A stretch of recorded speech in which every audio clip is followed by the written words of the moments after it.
ตั้งอกตั้งใจเรียนธรรมะไว้นะ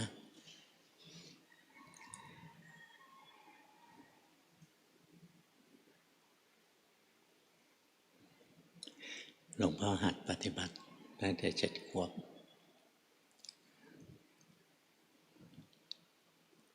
60 กว่าปี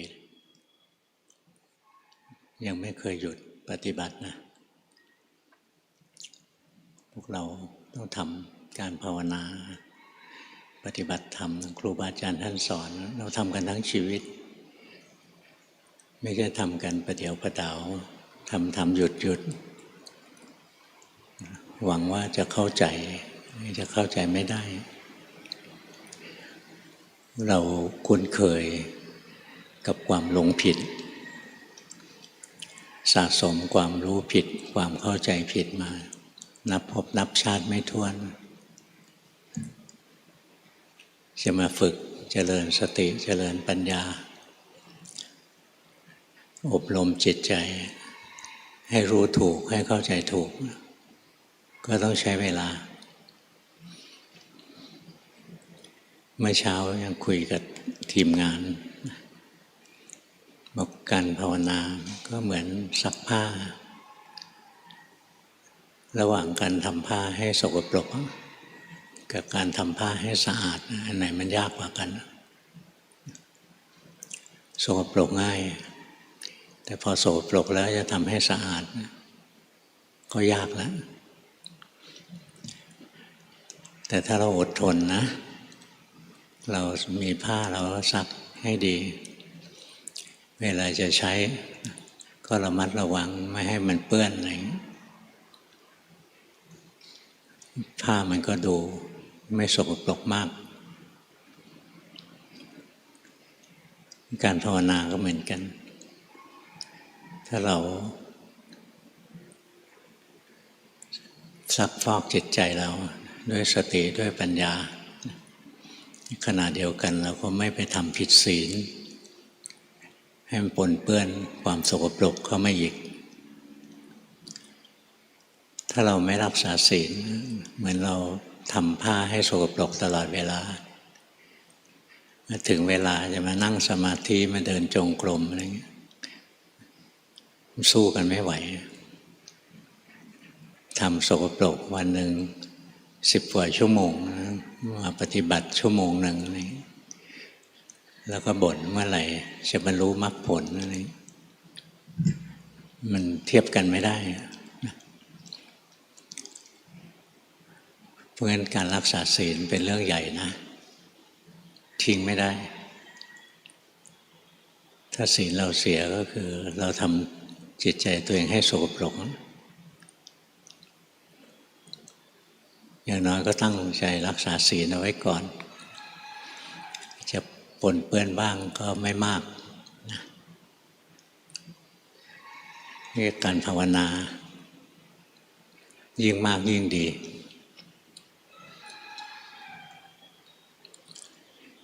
ทำให้ได้ตั้งแต่ตื่นจนหลับดีที่สุดเลยตื่นขึ้นมาก็รู้สึกตัว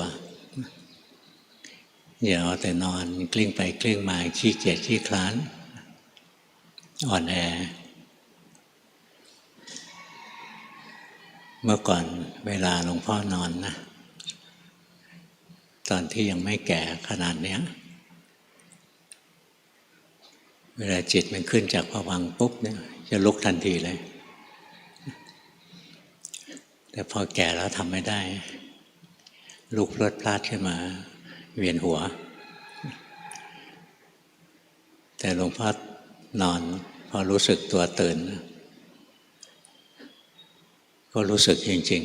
ๆแต่ยังอยู่ในอิริยาบถนอนไม่รีบลุกขึ้นมาเหมือนสมัยหนุ่มๆแล้วนอนรู้สึกตัวนาทีหนึ่ง2 นาทีแล้วก็ลุกขึ้นนั่งรู้สึกตัวนาที2 นาทีนะก็ลุกขึ้นยืนเดินได้เนี่ยทำด้วยความมีสตินะไม่ใช่ว่าอายุเยอะแล้วตื่นแล้วก็ยังมัวซึมมัวอยู่นะ เพราะนั้นหมู่หามครอบเอาเราตื่นนะมันเหมือนเปิดสวิตช์ข้างในของเราสว่างปุ๊บขึ้นมาแต่ร่างกายของคนแก่มันลุกพลดพลาดไม่ได้ก็มีสติจิตนะมันไม่ได้มืดมัวเหมือนไม่เสื่องซึมเหมือนร่างกายฝึกตัวเองทุกวันทุกวันถ้ายังหนุ่มยังสาวยังแข็งแรงตื่นปุ๊บก็ลุกเลยไม่ต้องบิดขี้เกียจหลายๆรอบลุกขึ้นมาจะนั่งนิดหนึ่งแล้วก็ลุกขึ้นเดินเคลื่อนไหวทำความรู้สึกตัวไปตลอดสายของการที่เรามีชีวิตอยู่ตื่นเช้าขึ้นมาเมื่อก่อนตื่นปุ๊บลุกปั๊บเก็บที่หลับที่นอนไม่ใช่หมานะนอนเสร็จแล้วก็ลุกไปเลยมีพระมาบวชใหม่ๆนะมีนะไม่เก็บที่นอนไม่เก็บเสื่อไม่เก็บอะไรถึงเวลาลุกก็ลุกไปเลยแล้วเดี๋ยวก็กลับมานอนอีกดูคล้ายๆหมาไปหน่อยไม่ถูกทำไม่ถูกวินัยต้องดูแลเสนาสนะอะไรอย่างเงี้ยอย่างตอนเป็นโยมก็เก็บที่นอนให้เรียบร้อยแล้วไปเข้าห้องน้ำก็ภาวนานะจะจะฉี่อะไรเนี่ยมีความรู้เนื้อรู้ตัวอยู่ตลอดสายไม่ได้เอาวิทยุไปเปิดฟังนะนั่งเข้าห้องน้ำก็เปิดวิทยุฟังเพลงอะไรเพลินเอาหนังสือไปนั่งอ่านอะไรไม่ใช่เวลานะจำเป็นที่จะต้องอ่านหนังสือก็อ่านจิตใจตัวเองไปเรื่อยๆวันนี้ขับถ่ายลำบากไม่สบายใจรู้ว่าไม่สบายใจร่างกายอึดอัดรู้ว่าร่างกายอึดอัดกายมันทุกข์ถ่ายก็ไม่ออกอะไรเงี้ยใจก็ไม่สบายการตามรู้ตามเห็นนี่คือการปฏิบัติธรรมนะหลวงปู่ดูลท่านสอนหลวงพ่อให้อ่านจิตตนเองแล้วก็ตามอ่านตั้งแต่ตื่นนอนมาจิตใจเราเป็นยังไงพอตอนตื่นนะจิตเหมือนกันทุกวันนะแต่พอตื่นแล้วเราก็เริ่มคิดพอคิดนะจิตเราก็ไม่เหมือนกันสักวันคิดว่าวันนี้วันจันทร์รู้สึกต้องแอคทีฟหน่อยขี้เกียจแต่ต้องแอคทีฟหน่อยวันอังคารก็ยังขี้เกียจวันพุธก็เบื่ออะไรเงี้ยวันพฤหัสตื่นมานึกได้วันพฤหัสนั้นเริ่มสบายใจแล้วใกล้จะถึงวันหยุดจะได้ไปภาวนาตามวัดตามอะไรวันศุกร์นะดีใจก็ดีก็ด้าตั้งแต่เช้าเนี่ยตื่นนอนแต่ละวันจิตไม่เคยเหมือนกันนะตอนตื่นนะเหมือนกันนะจิตขึ้นจากภวังค์มายังว่างๆอยู่เหมือนกันทุกวันแต่พอจิตมันเริ่มคิดนะจิตใจมันก็เปลี่ยนไปไม่เหมือนเดิมทีก็สุขบ้างทุกข์บ้างเป็นกุศลบ้างเป็นอกุศลบ้างความคิดมันชักพาไปเพราะฉะนั้นการปฏิบัตินะ รู้ทันจิตตัวเองไปมันคิดทั้งหลายความคิดมันห้ามไม่ได้ความคิดที่เกิดขึ้นเราต้องรู้ทันว่ามันคิดเพราะโลภหรือเปล่าคิดเพราะโกรธหรือเปล่าคิดเพราะหลงหรือเปล่าสังเกตตัวเองตั้งแต่เริ่มคิดถ้าดูได้ตรงนี้นะเราจะก้าวหน้าเร็วเลยพอตื่นนอนขึ้นมาเนี่ยจิตมันคิดปุ๊บนะพอมันคิดนะมันจะมีกิเลสเกิดขึ้นคิดทีแรกยังไม่มีกิเลสนะ พอคิดไปแล้วปุ๊บกิเลสก็ทำงานขึ้นมาแล้วคิดทีแรกเป็นเรื่องธรรมชาติธรรมดาจิตมันมีหน้าที่คิดมันก็คิดนะแต่เสร็จแล้วกิเลสมันเข้ามาแทรกคราวนี้การคิดของเรานะคิดไปด้วยอำนาจของกิเลสแล้วด้วยกามมาวิตกคิดไปด้วยอำนาจของกามพยาบาทวิตกคิดไปด้วยอำนาจของความมุ่งร้ายนะวิหิงสาวิตกคิดไปด้วยอำนาจของการเบียดเบียนด้วยโมหะส่วนใหญ่จะเป็นด้วยโมหะเพราะฉะนั้นเวลาจิตมันคิดนั้นถ้าเราอ่านใจตัวเองออกเราจะรู้มันคิดเพราะอะไรคิดด้วยกำลังของกุศลหรือด้วยกำลังของอกุศลนะคิดด้วยเนกขัมมะนะหรือว่าคิดด้วยกามอะไรเงี้ยคิดด้วยพยาบาทหรือคิดด้วยเมตตาอะไรนะก็ได้อ่านใจตัวเองไปเรื่อยๆตั้งแต่ตื่นนอนถึงเวลานอนนั้นก็นอนหายใจไปพุทโธไปหรืออะไรก็ได้นะพุทโธไปเลยก็ได้นะจิตมันหนีไปคิดอะไรเงี้ยก็รู้ทันมันไปนะอย่าไปช่วยมันคิดจิตมันคิดห้ามมันไม่ได้แต่ตรงช่วยมันคิดนี่นะห้ามได้อย่างพระหนุ่มๆนะอยู่ๆจิตมันตรึกเรื่องกามขึ้นมาร่างกายมันแข็งแรงมีฮอร์โมนเพศนะจิตไม่คิดเรื่องกามห้ามไม่ได้แต่ว่าอย่าไปคิดต่ออย่าไปคิดตามแนวทางที่มันบอกเราให้คิดถ้าเราสามารถรู้เท่าทันความคิดของตัวเองได้ศีลของเรามาอัตโนมัตินะให้กิเลสมันครอบงำจิตใจของเราไม่ได้ครอบงำความคิดไม่ได้คำพูดและการกระทำการดำรงชีวิตอะไรนะมันก็สะอาดหมดจดศีลอัตโนมัติมันเกิดเลยนะแค่เรามีสติรู้เท่าทันจิตใจของตัวเองคิดดีก็รู้คิดชั่วก็รู้นะคิดเพราะอะไรคิดเพราะกามคิดเพราะโทสะหรือคิดเพราะหลงไม่รู้ผิดชอบชั่วดีถ้ารู้ทันตรงนี้นะวาจาเราก็ไม่ผิดการกระทำทางร่างกายการเลี้ยงชีวิตอะไรมันก็ไม่ผิดถ้าเรามีสัมมาสังกัปปะคิดถูกคำพูดสัมมาวาจามันก็ตามมาสัมมากัมมันตะพฤติกรรมทางกายก็ถูกตามมาอัตโนมัติสัมมาอาชีวะมันก็ตามมาแล้วการที่เราคอยอ่านจิตอ่านใจตัวเองเสมอนะกุศลเกิดก็รู้อกุศลเกิดก็รู้การที่เราตามรู้ตามเห็นตามอ่านจิตใจตัวเองอันนั้นสัมมาวายามะคือความเพียรชอบก็เกิดขึ้นเห็นไหมนอนอยู่แท้ๆเลยนะทำไมบอกว่าเพียรชอบก็มีสติอ่านจิตอ่านใจตัวเองนั่นมีความเพียรชอบแล้วคำว่าความเพียรไม่ได้แปลว่านั่งสมาธินานๆเดินนานๆเดินจงกรมเยอะๆอะไรเงี้ยความเพียรชอบก็คือเพียรละ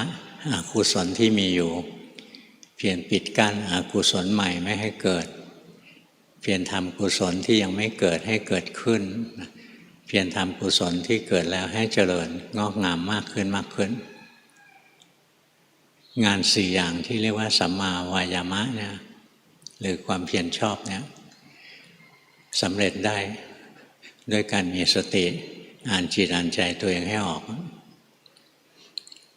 อย่างจิตเราอย่าคิดไปในทางพยาบาทหรือคิดไปในทางกามวิตกเรามีสติรู้นะพอเรามีสติปุ๊บนะอกุศลที่กำลังมีอยู่ กามราคะหรือโทสะที่มีอยู่จะดับอัตโนมัตินะหรือเรากำลังคิดคลุ้มคลั่งในลัทธิอุดมการณ์ใครเห็นต่างกับเรานะอยากฆ่ามันให้หมดเลยเพื่อสันติสุขของโลกเพื่อความสงบสุขของบ้านเมืองเนี่ยอย่างนี้เรียกวิหิงสาวิตก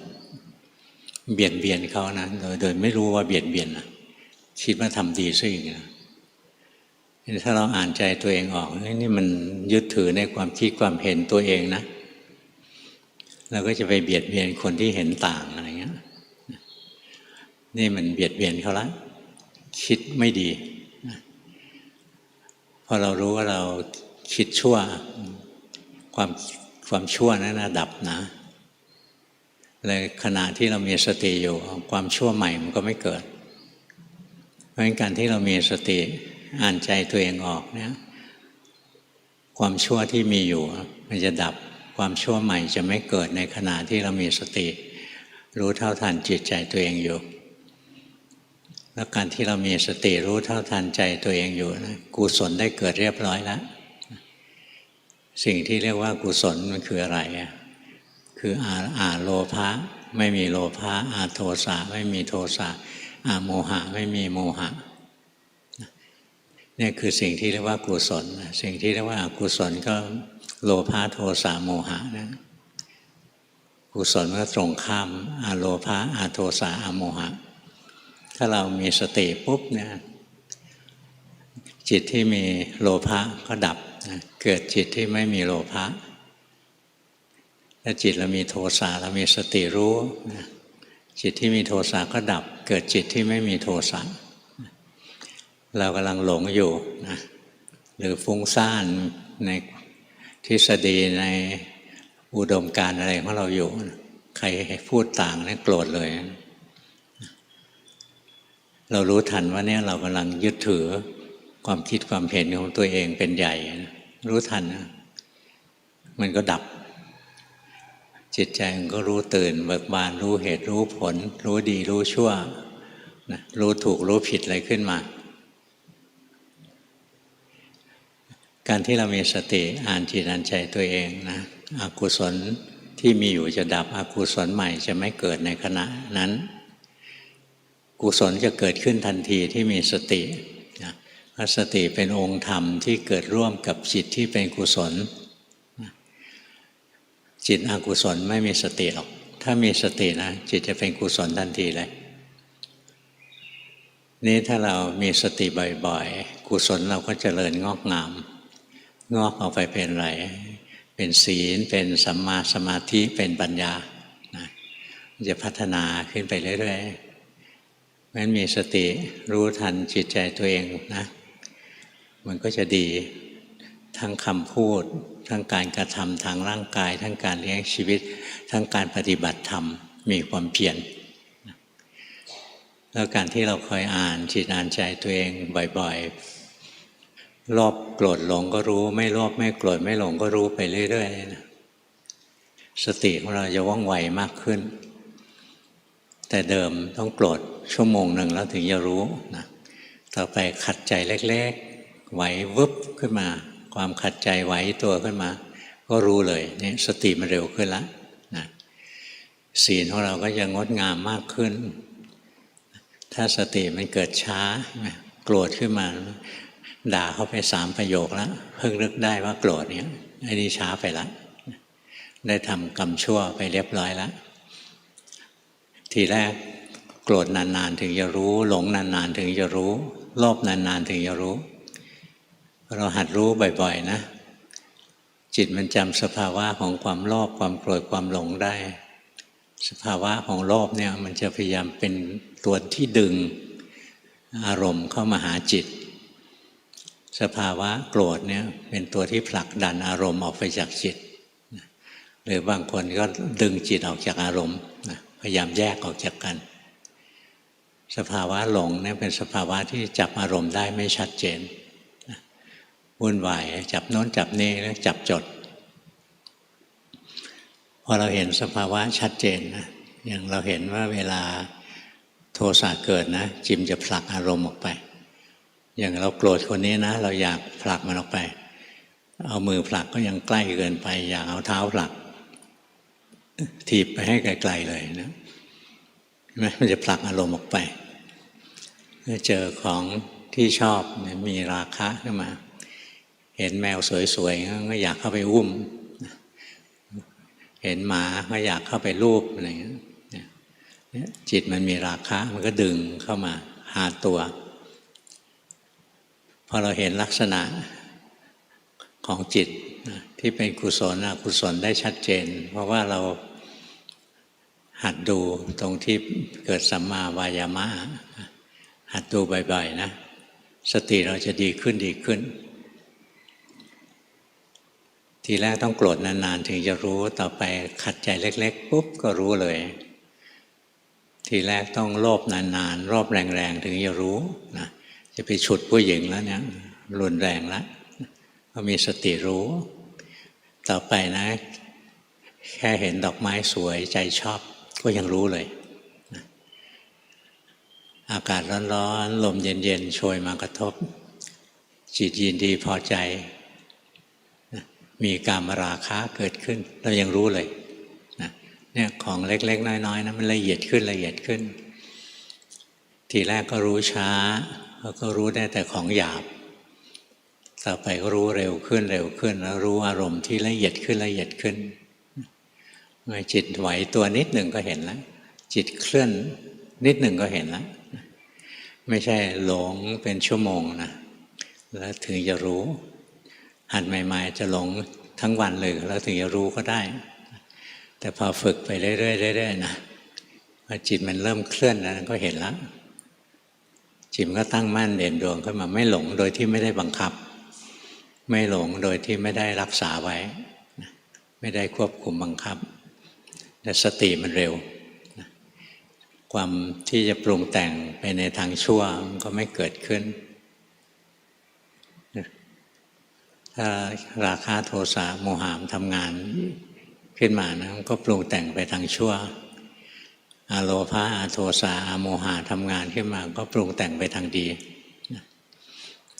หรือพยายามจะไม่ปรุงแต่งอันนี้โลภแต่ว่ามองไม่ออก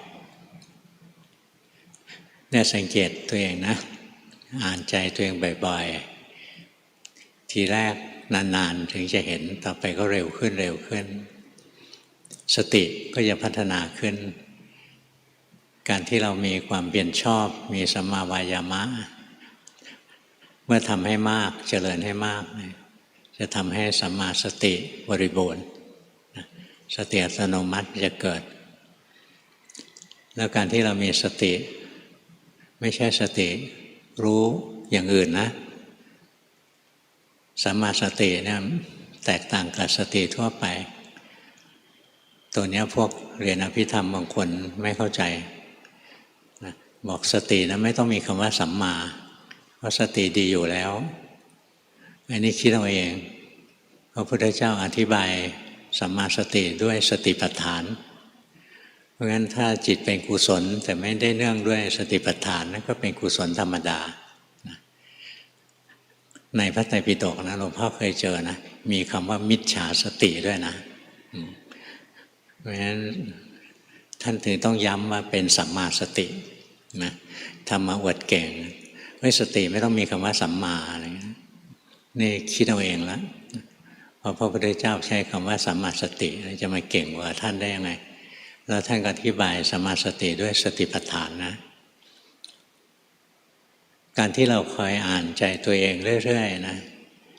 อกุศลเกิดแล้วก็ดับไปเลยนะอกุศลใหม่ไม่เกิดตอนที่มีสติตอนที่มีสตินั้นกุศลเกิดแล้วมีสติบ่อยๆนะกุศลก็พัฒนางอกงามนะ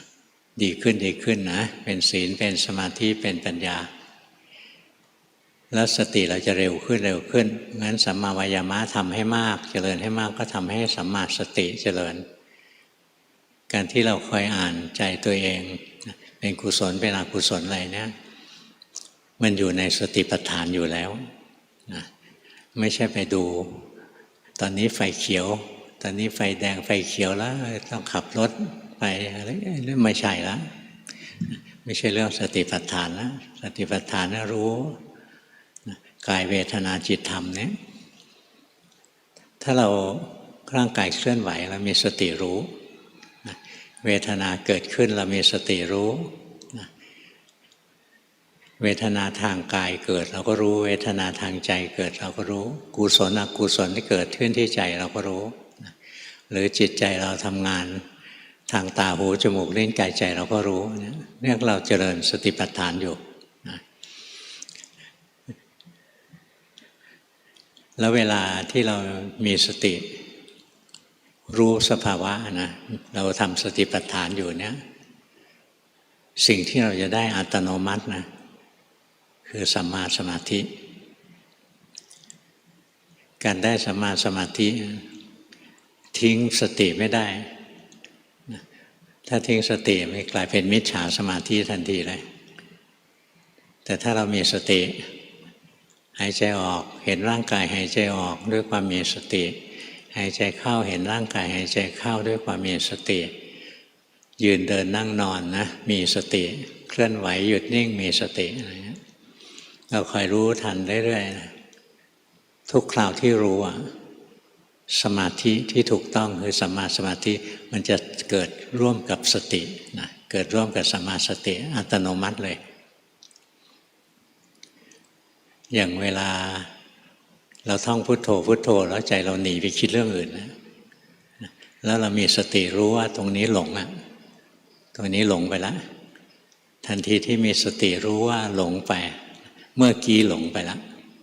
เพราะตรงที่มีสติรู้ว่าเมื่อกี้หลงตรงนี้ไม่หลงแล้วนะจิตมันหลงแล้วเราเกิดสติขึ้นมารู้ว่าเมื่อกี้หลงตรงที่เรารู้ว่าเมื่อกี้หลงนะจิตในขณะนั้นมีสติแล้วจิตขณะนั้นจะตั้งมั่นอัตโนมัติขึ้นมาเลยนะจิตมันจะตั้งมั่นขึ้นมางั้นยิ่งเรามีสติถี่เท่าไหร่นะสมาธิก็เกิดถี่ขึ้นเท่านั้นในส่วนจิตมันก็ทรงตัวเด่นดวงขึ้นมาได้โดยที่ไม่ต้องนั่งเข้าฌานอาศัยสัมมาสตินะทำให้สัมมาสมาธิเกิดขึ้นอันนี้หลวงพ่อไม่ได้มโนเอาเองในพระไตรปิฎกมีพระพุทธเจ้าบอกว่าสัมมาสติเมื่อทำให้มากเจริญให้มากจะทำให้สัมมาสมาธิบริบูรณ์อย่างนั้นถ้าเรานั่งหายใจไปเรื่อยๆแล้วเราเพลินๆไปนะมีสมาธิแต่ไม่ใช่สัมมาสมาธิแต่ถ้าเราหายใจไปด้วยความรู้เนื้อรู้ตัวเนี่ยเห็นร่างกายหายใจออกเห็นร่างกายหายใจเข้าเนี่ยเรากำลังทำสติปัฏฐานอยู่นะทำกายานุปัสสนาสติปัฏฐานอยู่นะแล้วจิตใจมันอยู่กับเนื้อกับตัวขึ้นมาตั้งมั่นขึ้นมาอย่างนี้ก็ได้หรือเราหายใจอยู่แล้วจิตหนีไปคิดเรื่องอื่นเรามีสติรู้ทันนะอันนี้รู้ทันจิตแล้วเข้าไปจิตตานุปัสสนาแล้วทีแรกทำกายานุปัสสนานะหายใจออกรู้สึกหายใจเข้ารู้สึกจิตก็ตั้งมั่นขึ้นมาได้รู้สึกตัวขึ้นได้นะมีสัมมาสมาธิขึ้นได้นี่บางคนตรงนี้ยังไม่ได้หายใจไปสักพักหนึ่งจิตหนีไปคิดมีสติรู้ว่าจิตหนีไปคิดตรงนี้ไม่ได้กายานุปัสสนานะตรงนี้ขึ้นไปจิตตานุปัสสนารู้ว่าจิตหลงไปคิดปุ๊บจิตที่หลงดับจิตที่รู้ก็เกิดตรงจิตมันรู้ตัวขึ้นมานะเป็นจิตที่รู้ตัวขึ้นมาเรียกว่าจิตผู้รู้จะเป็นจิตผู้รู้ตัวเล็กๆสั้นๆแป๊บเดียวนะตรงนั้นมันมีสมาธิขึ้นมาแล้วสมาธิชั่วขณะหนึ่งนะเดี๋ยวหลงอีกรู้อีกหลงอีกรู้อีกนะจนกระทั่งสติมันถี่ยิบขึ้นมาสมาธิมันก็ถี่ยิบขึ้นมามันจะมีความรู้สึกเหมือนเรารู้เนื้อรู้ตัวอยู่ได้ในชีวิตธรรมดาเนี่ยจะขยับขยื่นอะไรมันรู้อัตโนมัตินะจิตใจมันอยู่กับเนื้อกับตัวเนี่ยอาศัยสตินะคอยรู้ทันกุศลอกุศลที่เกิดในใจเราเรื่อยๆไปสัมมาสติก็เกิดสัมมาสมาธิก็เกิดถ้าเราได้สัมมาสมาธินะเป็นองค์มรรคตัวที่8แล้วนะสัมมาสมาธิสัมมาสมาธิเหมือนภาชนะนะ เป็นที่ประชุมเป็นที่รวมขององค์มรรคทั้ง7อริยมรรคจะเกิดไม่ได้ถ้าขณะนั้นไม่มีสัมมาสมาธิแต่สัมมาสมาธิตอนที่เกิดอริยมรรคเนี่ยมันจะเข้าฌานอย่างเราอยู่ธรรมดาเราดูจิตเกิดดับอะไรนะแล้วจิตก็ตั้งมั่นขึ้นเป็นขณะเนี่ยฝึกไปเรื่อยๆแล้วเราก็เดินปัญญาไปนะเห็นทุกอย่างเกิดแล้วทุกอย่างก็ดับดูซ้ำๆเห็นไปเรื่อยนะใจเราเป็นแค่ผู้รู้ผู้เห็นไปนะถึงจุดซึ่งกำลังศีลสมาธิปัญญาของเราพอในระดับอันนั้นระดับที่1 2 3 4ส่วนพอในระดับที่จิตจะรวมเข้าอัปปนาสมาธิเองเราไม่ต้องเข้าจิตมันเข้าของมันเองนะเพราะฉะนั้นถึงเราจะเข้าฌานไม่เป็นนะแต่เรามีสติดูกายดูใจของเราเนี่ยดูมันทำงานไปเรื่อยๆนะดูไปร่างกายมันทำงานเพราะจิตมันสั่งนะจิตมันถูกกุศลบ้างอกุศลบ้างบงการนะส่วนจิตใจมันก็ทำงานไปปรุงดีปรุงชั่วไปตามกำลังของกุศลอกุศลที่บงการนะถ้าเราคอยรู้คอยเห็นนะในส่วนจิตมันจะตั้งมั่นขึ้นมารวมเข้าอัปปนาสมาธิเองนะสัมมาสมาธินะเป็นที่รองรับหรือเป็นที่ประชุมเหมือนห้องประชุมนะมีเมมเบอร์ที่มาประชุม7คือสัมมาทิฏฐิสัมมาสังกัปปะสัมมาวาจาสัมมากัมมันตะสัมมาอาชีวะสัมมาวายามะสัมมาสติ7อันเนี้ยรวมลงเป็น1นะรวมลงเป็น1ด้วยกำลังของสัมมาสมาธิเพราะฉะนั้นเราต้องฝึกเรื่อยๆนะรู้สภาวะไปเรื่อยๆถึงจะได้สมาธิชั่วขณะก็ตามแต่การที่เรามีสมาธิชั่วขณะมีสติระลึกรู้รูปนามเห็นไตรลักษณ์สะสมแต้มไปนะถึงวันหนึ่งจิตจะเข้าอัปปนาสมาธิโดยที่เราไม่ต้องเจตนาเข้าเองนะแล้วอริยมรรคอริยผลก็จะเกิดขึ้นอริยมรรคอริยผลเวลาเกิดนะเกิดในระดับอัปปนาสมาธินะจิตมันเข้าเองเข้าฌานตั้งแต่1 ถึง 8ฌานอันใดอันหนึ่งก็ได้มันเข้าของมันเองเพราะฉะนั้นสัมมาสมาธิเนี่ยบริบูรณ์นะมรรคผลมันถึงจะเกิดได้เราเคยเห็นพระนาคปรกไหมพระนาคปรกเนี่ยเป็นสัญลักษณ์ของอริยมรรคที่ประชุมลงเป็น1นาคมี7หัวใช่ไหมนาคมี7เสียนนะบางคนก็นาค500เสียนวาดให้เยอะๆนี่ไม่เข้าใจธรรมะไม่เข้าใจสัญลักษณ์พระนาคปรกนะเป็นสัญลักษณ์นะนาคมี7เสียนก็คือสัมมาทิฏฐิสัมมาสังกัปปะสัมมาวาจาสัมมากัมมันตะสัมมาอาชีวะสัมมาวายามะสัมมาสติแล้วมันรวมเห็นไหมมันมีหัวเดียวมีคออันเดียวมีหัว7หัวแต่มีคออันเดียวรวมลงมาที่ไหนรวมลงมาที่พระที่นั่งสมาธิอันนั้นคือสัญลักษณ์ของสัมมาสมาธินะเพราะฉะนั้นถ้าเจอพระนาคปรกแต่ปางมารวิชัยอะไรนะนี่ไม่รู้ความหมายของพระนาคปรกพระนาคปรกนะเขาสร้างขึ้นมาเป็นสัญลักษณ์นะของการบรรลุมรรคผลนะเป็นที่รวมทำเฉพาะรูปอย่างนี้ได้ไหมนั่งอย่างนี้นั่งสมาธิเป็นปางตรัสรู้ได้ไหมได้แต่แถมนาคเข้ามาเป็นการบอกใบ้ว่าอริยมรรคนะรวมกันเป็น1นะรวมเข้าที่ไหนรวมเข้าที่พุทธะอะไรคือพุทธะรวมลงที่จิตนั่นเองอริยมรรคเนี่ยรวมลงที่จิตด้วยกำลังของสัมมาสมาธินะนี่คือความหมายของพระนาคปรก ที่เล่าให้เราฟังวันนี้นะเพื่อเราจะได้หัดดู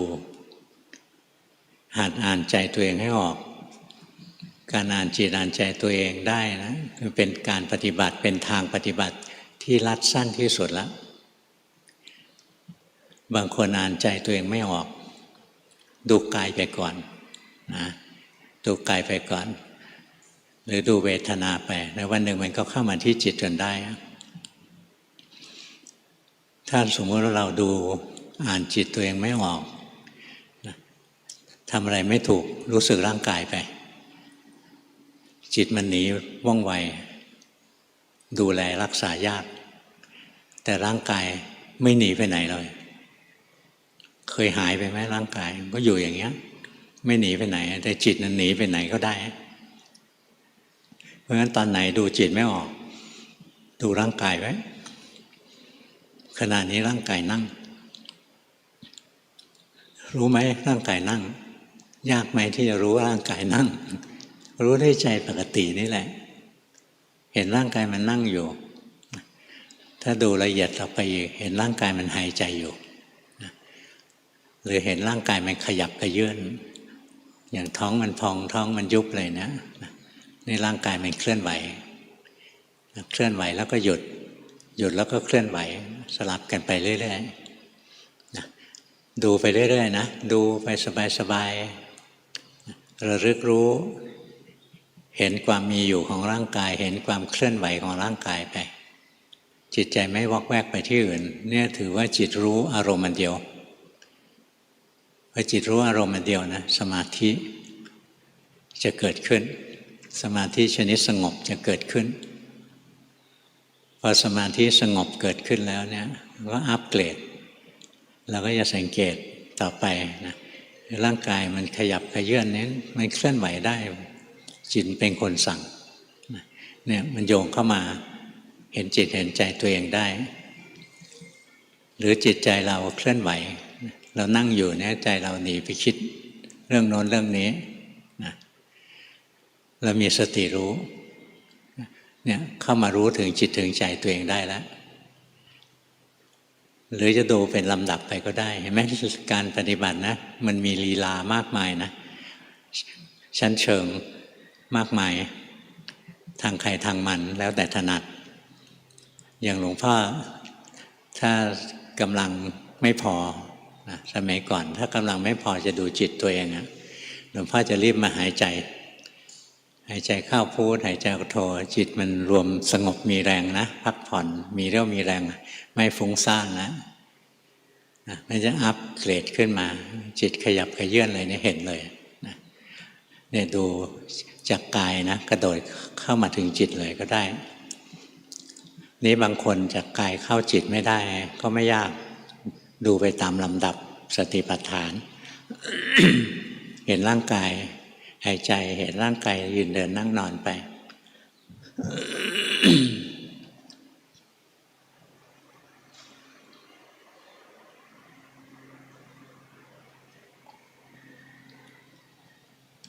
ทีแรกก็เห็นกายนะเห็นร่างกาย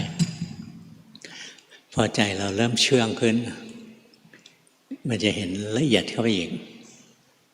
ในกายไม่ใช่มีแต่กายในกายมีเวทนาคือความรู้สึกสุขรู้สึกทุกข์ด้วยอย่างนี้สมมติคันมีความรู้สึกขึ้นมาแล้วคันเป็นทุกขเวทนาทางกายเกิดขึ้นเราจะเห็นกายอันหนึ่งนะแล้วมีเวทนาแทรกอยู่ในกายนะเนี่ย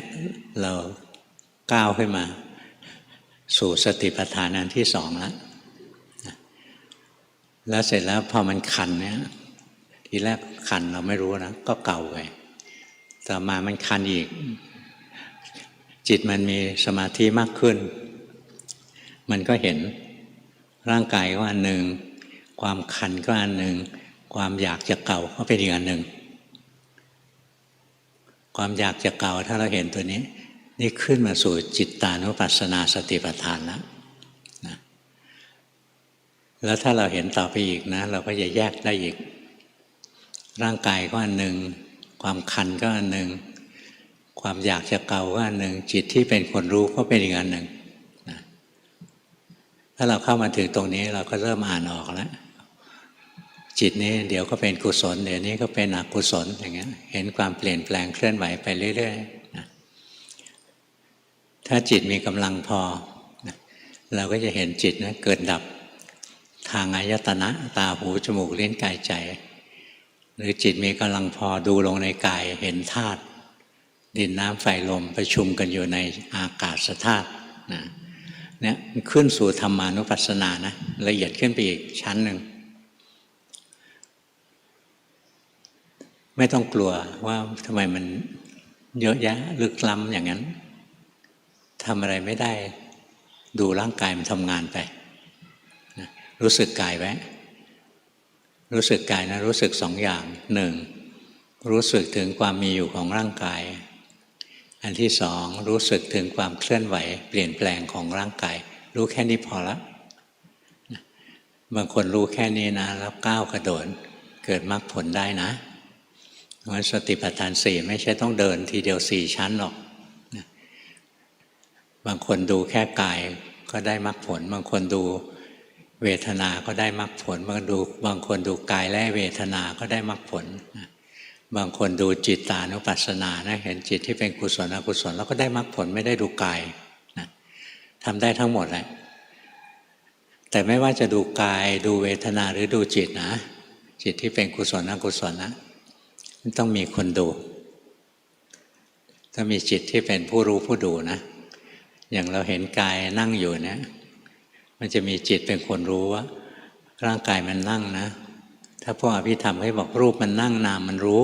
มันพูดให้มันฟังยากขึ้นพูดให้ฟังง่ายหน่อยร่างกายมันนั่งใจเราเป็นคนรู้แค่นี้แหละ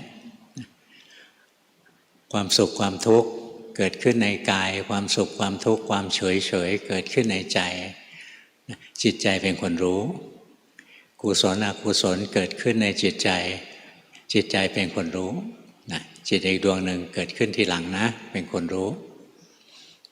เนี่ยเฝ้ารู้เฝ้าดูไปนะใจเราจะค่อยๆแยกสิ่งที่เรียกว่าตัวเราเป็นส่วนๆเป็นขันธ์ห้าแล้วก็เห็นขันธ์ห้าแต่ละขันธ์มันทำงานไปจิตมันก็ทำงานของจิตรูปมันก็ทำงานของรูปเวทนาก็ทำงานของเวทนาสัญญาคือความจำได้หมายรู้ก็ทำหน้าที่ของสัญญาสังขารความปรุงดีปรุงชั่วปรุงไม่ดีไม่ชั่วก็ทำหน้าที่ของสังขารจิตก็ทำหน้าที่ของจิตนะเนี่ยต่างคนต่างทำหน้าที่พอไม่มีกิเลสเป็นตัวบงการไม่มีสัญญาไปหมายรู้ผิดนะก็จะเห็นขันธ์ห้าแต่ละขันธ์นะก็ทำงานของมันไปไม่ใช่ตัวเราไม่ใช่ของเราหรอกที่รู้สึกเป็นตัวเราของเรานะเพราะสัญญามันไปหมายรู้ผิดแล้วมันก็ไปคิดผิดแล้วก็เลยไปเชื่อผิดค่อยๆฝึกนะฟังแล้วเหมือนยากไม่ยากหรอกขณะนี้นั่งอยู่รู้ไหมยากไหมที่รู้ว่าตอนนี้นั่งขณะนี้หายใจออกขณะนี้หายใจเข้ายากไหมที่จะรู้ไม่ยากหรอกนะรู้ไปเรื่อยๆแล้วก็ก้าวกระโดดขึ้นเดินปัญญาเลยยังได้เลยเห็นไหมร่างกายที่หายใจอยู่เป็นของถูกรู้ถูกดูนะตรงที่เราเห็นว่าร่างกายเป็นของถูกรู้ถูกดูเนี่ยเราสามารถแยกรูปนามได้แล้วนะว่าจิตเป็นคนรู้คนดูร่างกายเป็นของถูกรู้ถูกดูถ้าแยกรูปแยกนามได้เราก้าวขึ้นสู่การเจริญปัญญาแล้วเรียกว่าเป็นปัญญาขั้นที่หนึ่งนะแยกรูปนามได้เรียกนามรูปปริเฉทญาณปริเฉทคือแยกแยกรูปแยกนามได้ร่างกายมันนั่งใจเราเป็นแค่คนรู้เนี่ยแยกไปถ้าแยกละเอียดเนี่ยร่างกายก็เป็นธาตุธาตุดินน้ำไฟลมประชุมกันอยู่ในอากาศธาตุในช่องว่างในสเปซใจเป็นคนรู้เห็นไหมมีคำว่าใจเป็นคนรู้จิตใจเป็นคนรู้เวทนาเกิดขึ้นในร่างกายใครเป็นคนรู้ก็ใจเป็นคนรู้เวทนากับใจก็เป็นคนละอันกันนะเวทนาเกิดขึ้นในใจสุขทุกข์ทางใจเกิดขึ้นเนี่ยใครเป็นคนรู้นะจิตใจเป็นคนรู้งั้นสุขทุกข์ในใจกับใจก็เป็นคนละอันกันนี่เราเริ่มแยกได้ละเอียดขึ้นเรื่อยๆนะ ทีแรกเราแยกรูปแยกนามร่างกายมันอยู่เนี้ยใจมันเป็นคนรู้นะถ้ากำลังเรามากพอนะเราจะเห็นไอ้ร่างกายเนี้ยแยกออกไปได้อีกเป็นธาตุดินน้ำไฟลมนะตั้งอยู่ในสเปซในอากาศธาตุนี่เราแยกต่อไปละเอียดแล้วไอ้ตัวที่นึกว่ากายเนี่ยจริงๆไม่ใช่จริงๆเป็นก้อนธาตุนะเป็นธาตุหลายอย่างที่มารวมกันอยู่ในทางนามธรรมนะเราแทนที่จะเป็นใจเป็นคนรู้เฉยๆนะเราแยกละเอียดออกไปอีกมีสองส่วนส่วนหนึ่งคือจิตที่เป็นตัวรู้จริงๆอีกส่วนหนึ่งเป็นสภาวะธรรมที่มันเกิดร่วมกับจิตที่มันทำให้จิตผันแปรไปต่างๆนานาเป็นจิตสุขจิตทุกข์จิตดีจิตชั่วนะเนี่ยเพราะว่าองค์ธรรมที่เกิดร่วมกับจิตตำราเรียกว่าเจตสิกนะจิตกับเจตสิกเป็นนามธรรมร่างกายเป็นตัวรูปธรรมเจตสิกก็มีเวทนานะความรู้สึกสุขทุกข์รู้สึกไม่สุขไม่ทุกข์สัญญาความจำได้ความหมายรู้สังขารความปรุงดีความปรุงชั่วความปรุงไม่ดีไม่ชั่วนะสิ่งเหล่านี้มันเข้ามาแต่งจิตมันทำให้จิตซึ่งเป็นธรรมชาติว่างๆธรรมชาติรู้อารมณ์เฉยๆนะกลายเป็นจิตที่สุขบ้างทุกข์บ้างดีบ้างชั่วบ้างจิตโดยตัวของมันไม่สุขไม่ทุกข์ไม่ดีไม่ชั่วเป็นธรรมชาติที่รู้อารมณ์เฉยๆนะแต่ถูกเจตสิกเข้ามาแต่งนี่พอเราภาวนาแต่เดิมเราภาวนาไม่เป็นเราก็ว่าเราโกรธพอภาวนาเป็นนะเราจะเห็นว่าจิตโกรธพอภาวนาเป็นมากขึ้นเราเห็นว่าเฮ้ยจิตกับความโกรธมันคนละอันกันนะความโกรธเป็นสิ่งที่แปลกปลอมเข้ามาสู่จิตเท่านั้นเองจิตไม่เห็นโกรธเลยนะเนี่ยค่อยๆฝึกนะแยกไปรูปก็แยกเป็นสี่อันนะธาตุดินน้ำไฟลมนามธรรมก็มีเวทนาสัญญาสังขารวิญญาณแยกออกไปพอแยกออกไปแล้วแต่ละตัวเนี่ยไม่มีเราหรอกไม่มีความเป็นคนเป็นสัตว์เป็นเราเป็นเขาเลยนะแยกออกไปพอเราเห็นเนืองๆนะว่ารูปธรรมนามธรรมทั้งหลายไม่ใช่คนไม่ใช่สัตว์ไม่ใช่เราไม่ใช่เขาเห็นแล้วเห็นอีกวันหนึ่งจิตมันก็ยอมจำนนกับข้อเท็จจริงมันยอมรับความจริงร่างกายไม่ใช่เราร่างกายเป็นของโลกเรายืมวัตถุของโลกมาใช้เบื้องต้นยืมเชื้อของพ่อของแม่มาคนละครึ่งเซลล์ก็อาศัยอาหารอาศัยน้ำอาศัยอากาศของโลกหล่อเลี้ยงตัวใหญ่ขึ้นมาถึงจุดหนึ่งก็ต้องคืนเจ้าของคืนโลกไปนามธรรมก็เหมือนกันนะแค่เหมือนความฝันเหมือนภาพลวงตาเกิดขึ้นมาแล้วก็หายไปทั้งหมดทั้งสิ้นความสุขความทุกข์กุศลอกุศลอะไรเกิดแล้วก็ดับเกิดแล้วก็ดับเหมือนกันหมดเลยกระทั่งตัวจิตเองเกิดแล้วก็ดับไปเรื่อยๆนะมันมีอยู่แต่มันมีอยู่เหมือนกับฝันอยู่เท่านั้นไม่ได้มีตัวมีตนอะไรที่แท้จริงหรอกนะค่อยภาวนานะเราจะเข้าใจตัวเองมากขึ้นถ้าเราเข้าใจตัวเองเราจะพบว่าตัวเราไม่มีหรอกถ้าเราเข้าใจลึกซึ้งมากขึ้นไปอีกก็จะรู้ว่าตัวเราไม่มีสิ่งที่มีคือตัวทุกข์ทั้งนั้นเลยนะวันนี้เทศให้ฟังเท่านี้นะรู้เรื่องบ้างไม่รู้เรื่องบ้างไม่ต้องตกใจนะตอนที่หลวงพ่อเรียนกับครูบาอาจารย์บางเรื่องใช้เวลาตั้ง20 กว่าปีนะกว่าจะรู้เรื่องนะเพราะฉะนั้นเราต้องใช้เวลาในการเรียนรู้ตัวเองให้มากๆอย่าพาผ้าผืนนี้ไปเปื้อนขี้โคลนบ่อยนักก็แล้วกันนะถือศีล 5ไว้ให้ดีนะทุกวันก็ฟอกจิตฟอกใจนะใช้สติใช้ปัญญาเรียนรู้กายรู้ใจไปสติรู้ถึงความมีอยู่ของกายของใจปัญญาเข้าใจความเป็นจริงของกายของใจไปจนกระทั่งเข้าใจแจ่มแจ้งไม่ใช่คนไม่ใช่สัตว์ไม่ใช่เราไม่ใช่เขามันก็วางสิ่งที่มีอยู่มีแต่ทุกข์เห็นอย่างนี้ก็วางตรงที่เห็นไม่ใช่คนไม่ใช่สัตว์ไม่ใช่เราไม่ใช่เขานะได้โสดาแล้วนะตรงที่เห็นทุกข์แจ่มแจ้งเป็นพระอรหันต์นั่นแหละถึงจะเห็นทุกข์แจ่มแจ้งล้างอวิชชาได้เส้นทางเดินไปสู่ความบริสุทธิ์หลุดพ้นเป็นไปอย่างที่เล่าให้ฟังนี้แหละนะใช้เวลานะอดทน เบอร์ 1เบอร์ 1 ภาวนาแบบดูกายสลับดูจิตเห็นจิตวิ่งไปที่กายรู้สึกได้บ้างรู้ว่าจิตทำงานแต่จิตไหลยังรู้ทันได้ช้าถึงเวลาหนึ่งจิตแน่นกลางอกจิตไม่ยอมเข้าไปดูตรงที่แน่นจิตจะหนีดูอย่างอื่นจิตนึกถึงความตายจะรู้สึกกลัวเริ่มเห็นกิเลสแอบอยู่ลึกมากภาวนาแบบนี้ถูกไหมครับ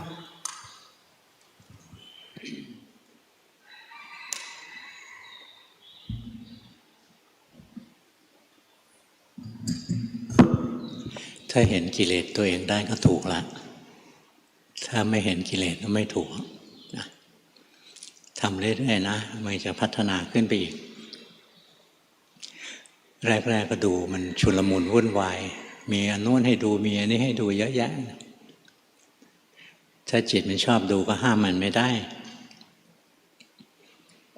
ตามรู้ตามดูไปนะจนกระทั่งเราเห็นลักษณะร่วมของทุกสิ่งทุกอย่างที่มันมีมันเป็นขึ้นมาทุกสิ่งทุกอย่างนะไม่เที่ยงเป็นทุกข์เป็นอนัตตาทั้งหมดแหละ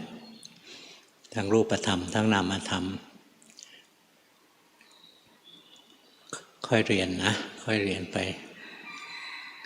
ที่ทำอยู่ดีแล้วล่ะใจมันยังฟุ้งเยอะไปหน่อยหนึ่งแต่ว่ามันเป็นธรรมดาหัดใหม่ๆได้แบบนี้ก็ดีนักหนาแล้วนะสะสมของเราไปทำสม่ำเสมอนะทุกวันทุกวันมันก็จะดีขึ้นไปเรื่อยๆที่ฝึกอยู่ถูกนะดีด้วยนะขันแยกได้ด้วยแต่มันไม่ได้แยกได้ตลอดหรอกมันแยกเป็นคราวๆก็ไม่เป็นไรเคยแยกบ้างก็ยังดีแล้วภาวนามาได้ขนาดนี้ถือว่าเก่งนะดีแล้วมันทำไปเรื่อยมันก็จะดีขึ้นดีขึ้นนะเข้าใจมากขึ้นนะที่หลวงพ่อว่าทำแล้วดีขึ้นหมายถึงมันรู้ถูกเข้าใจถูกมากขึ้นมากขึ้นนะเบอร์สองนั่งสมาธิวันละ 30-50 นาทีมีลมหายใจเป็นวิหารธรรมมีพุทโธกำกับลมหายใจ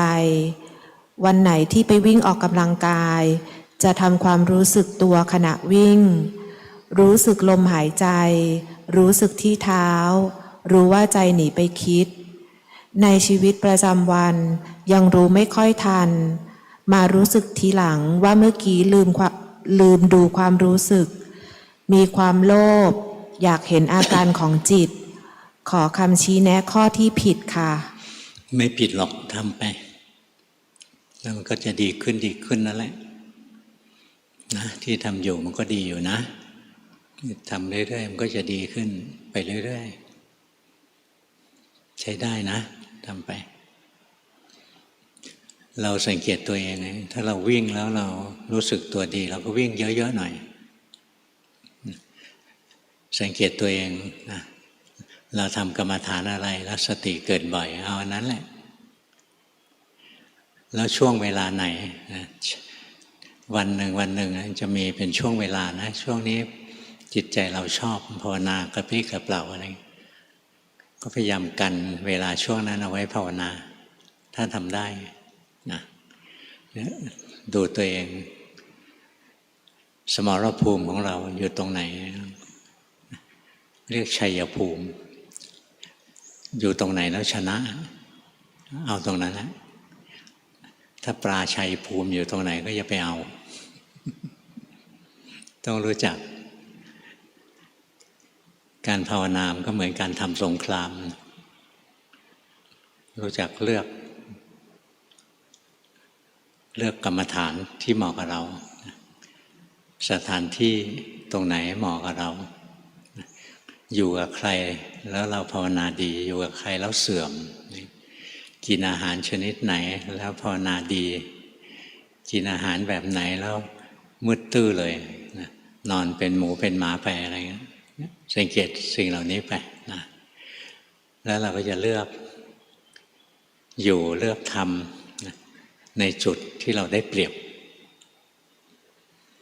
แต่เป็นฆราวาส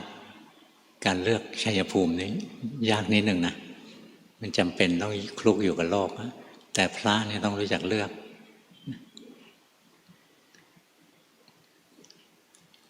เขาเรียกว่าอะไรนะอาจารย์ลืมชื่อไปแล้ว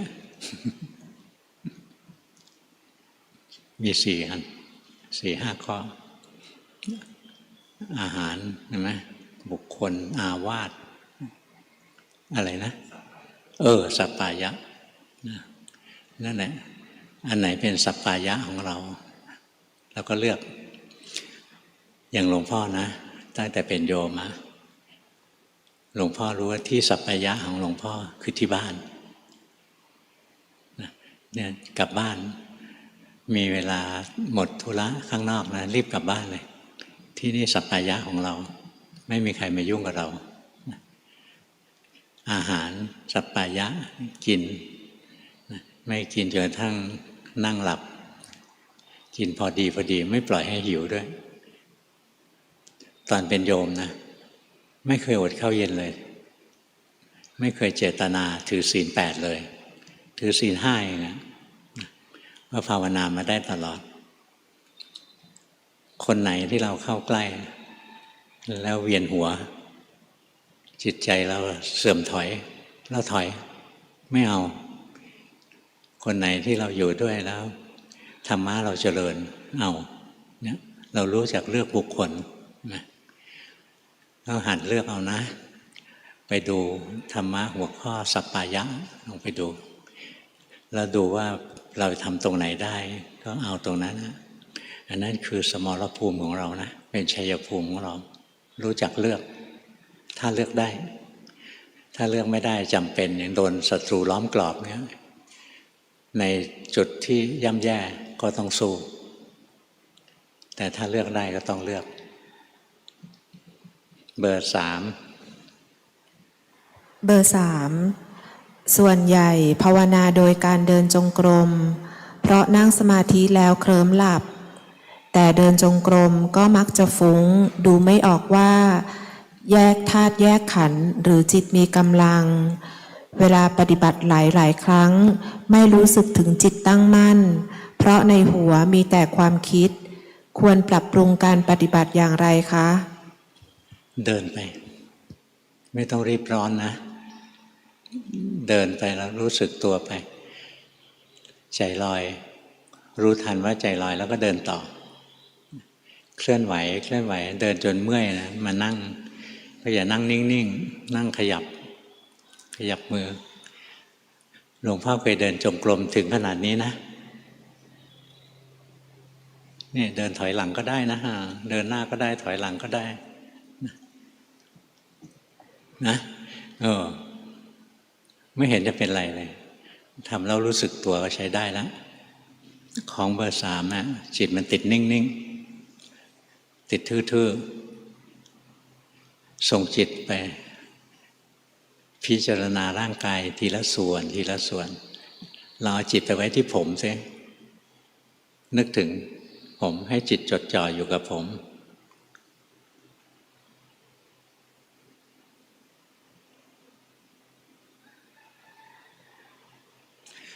ย้ายมาอยู่ที่ปลายจมูกซิ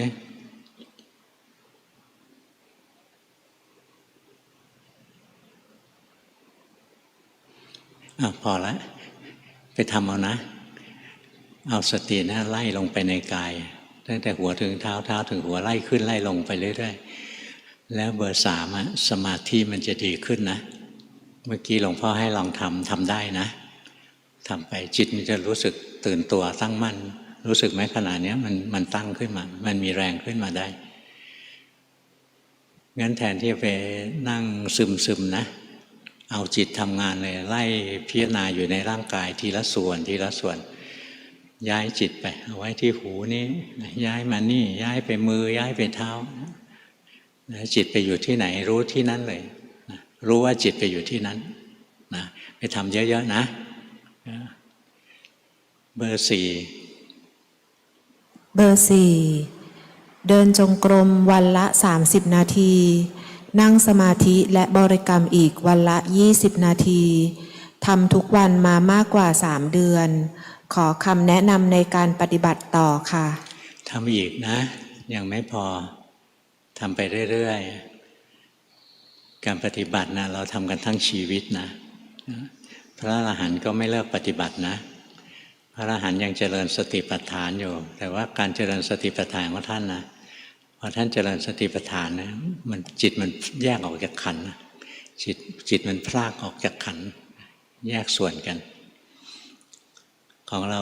รู้สึกไปพยายามรู้สึกทำแล้วทำอีกนะทำจนมันพอจิตมันจะมีแรงตั้งมั่นเด่นดวงขึ้นมาดีต้องสู้อย่างนี้นะ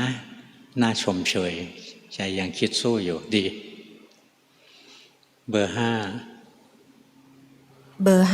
แป๊บหนึ่งเบอร์ 1จิตตรงนี้มีโมหะนะเบอร์ 1ถอยจิตออกมานิดหนึ่งถอยออกมาแล้วลืมตาเลยรู้สึกไหมจิตมันติดนิ่งๆทื่อๆออกมา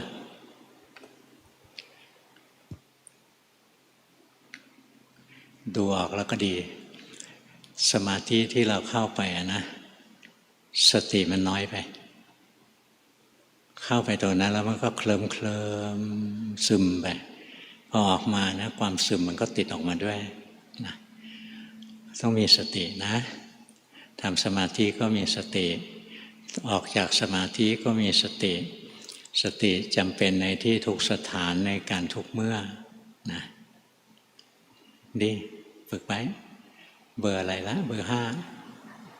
5ภาวนาโดยการดูจิตที่ไหลไปไหลมาเห็นจิตกระพริบได้เห็นความเป็นอนัตตาโลกเหมือนความฝันเห็นว่าไม่มีใครเป็นอะไรไม่มีใครไม่ใช่คนไม่ใช่สัตว์ทุกอย่างเป็นไปตามอำนาจกรรมจิตชอบเดินปัญญาสมาธิน้อยบางครั้งฟุ้งซ่านชอบบังคับจิตขอหลวงพ่อช่วยตรวจดูการทำสมาธิครับเอาทำสมาธิไปเบอร์ 6ดูลมหายใจบริกรรมพุทโธขยับนิ้วเครื่องอยู่คือพุทโธผู้ช่วยสอนให้ดูทุกอย่างมาเองไปเองแต่ยังไม่เห็นควรปฏิบัติอย่างไรต่อคะยังไม่เห็นไม่เป็นไรนะถ้าใจเราฟุ้งเนี่ยไม่เห็นหรอกแต่เบอร์ 6ดีนะไม่ใช่ไม่ดีนะจิตตอนนี้กับจิตแต่ก่อนเนี่ยแตกต่างกันมากเลยจิตตรงนี้มันรู้มันตื่นมันเบิกบานได้อย่าไปรักษามันไว้นะแค่เห็นว่าทุกอย่างที่ผ่านมาล้วนแต่ผ่านไปทั้งสิ้นไม่ว่าสุขหรือทุกข์ดีหรือชั่วคอยรู้ทุกอย่างที่ผ่านมาล้วนแต่ผ่านไปสุขมาแล้วไปทุกข์มาแล้วไปดีชั่วมาแล้วก็ไปไม่เข้าไปแทรกแซงให้รู้อย่างที่มันกำลังเป็นไปเบอร์ 6ดีนะจิตมีกำลังดี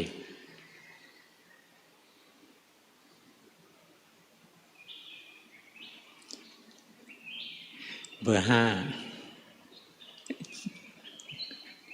สมาธิตรงนี้จิตมันออกนอกนะลองรู้ที่ลมหายใจก่อนเห็นลมหายใจไหลเข้ามาเห็นลมหายใจไหลเข้าไปในตัวเอง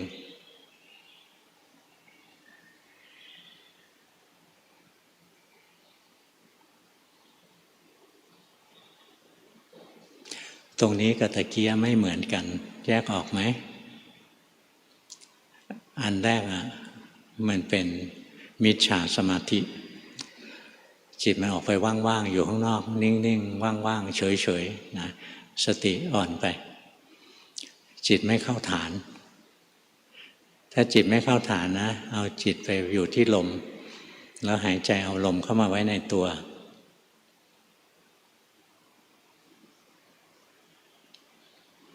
แต่ไม่ต้องเอาเข้าเยอะเกินนะถ้าเข้ามากไปเดี๋ยวมันจะแน่น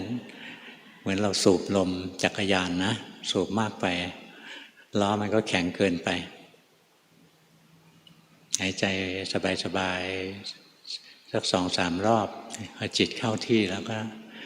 ทำสมาธิของเราต่อให้จิตอยู่ในฐาน เบอร์ 7 เบอร์ 7ทำในรูปแบบโดยการสวดมนต์เดินจงกรมและนั่งสมาธิวันละ30 นาทีถึง1 ชั่วโมงเวลานั่งสมาธิบริกรรมพุทโธสักพักพุทโธหายไปเหลือร่างกายหายใจเห็นหลงไปคิดและฟุ้งซ่านในชีวิตประจำวันระลึกถึงพุทโธบางทีก็ระลึกถึงหลวงพ่อหรือดูร่างกายหายใจและการเคลื่อนไหวระหว่างวันมองเห็นความโกรธความอยากดีมีส่วนใดต้องปรับปรุงครับไม่ต้องที่ทำอยู่ถูกแล้วดีแล้วนะไม่ทำอีกแต่ตรงนี้จิตไม่เข้าฐานออกไปข้างนอกแล้วใช้ได้พอบอกปุ๊บรู้ปั๊บเข้าที่แล้วเบอร์ 8ออกไปอีกแล้วเบอร์ 7อย่าออกไปข้างนอกหายใจหายใจแล้วรู้สึกหายใจแล้วรู้สึกนะแต่ไม่ใช่หายใจแล้วรู้สึกมากไปนะมันจะเหมือนสูบรถจักรยานนะอัดลมเข้าไปเดี๋ยวยางแตกแน่นรู้สึกไหมถ้าเรากำหนดมากๆนะแน่นเอาพอดีอย่าให้แน่นแต่อย่าหลวมเป็นรถยางแบนวิ่งไม่ไหวเห็นไหมจิตมีความเบิกบานผุดขึ้นได้เองดีเบอร์ 8เบอร์ 8รักษาศีล 5สวดมนต์ก่อนนอนทุกวันในรูปแบบเดินจงกรมหรือนั่งสมาธิ 15-30 นาทีระหว่างวันดูกายเคลื่อนไหวถ้าเริ่มสงบจะดูลมหายใจจิตไหลไปคิดแล้วรู้ทันบ้างไม่ทันบ้างจิตยังฟุ้งซ่านไม่เป็นกลางเห็นจิตเปลี่ยนแปลงบังคับไม่ได้เห็นกิเลสมานะได้มากขึ้นเห็นสภาวะต่างๆเป็นของถูกรู้จะอดทนและปฏิบัติต่อไปขอคำชี้แนะค่ะไปทำอีกนะทำไปมันดีขึ้นเรื่อยๆแหละทำดีแล้วถูกแล้วมีสติรู้สึกตัวไปเรื่อยๆเห็นร่างกายเห็นจิตใจมันทำงานไปเรื่อยๆนะดีแล้วนะเดี๋ยวมันจะพัฒนามากไปเรื่อยๆนะจะดีขึ้นเบอร์ 4ติดเพ่งนะตัวนี้ต้องแก้การเพ่งเกิดจากเราโลภเราอยากรู้อยากเห็นอยากเป็นอยากได้อยากดีก็เลยไปบังคับจิตก็แน่น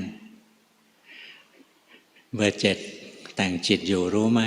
เบอร์ 7ตรงเนี้ยไปแต่งจิตนะให้เรารู้ความปรุงแต่งของจิตไม่ใช่ไปแต่งจิตซะเองตรงเนี้ย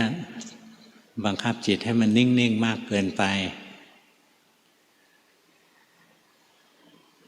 เบอร์ 8เห็นไหมจิตมันไหลไปแล้ว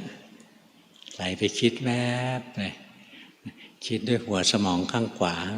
ไปนะเบอร์ 1นะอย่าให้มันติดเพ่งนะยังมีการติดเพ่งอยู่บ้างนะค่อยรู้ไปกลับบ้านเชิญพวกที่อยู่วัดนะจะกลับตอนนี้หรือจะกลับตอน4 โมงเย็นก็ไม่ว่ากันนะอยู่ได้เชิญ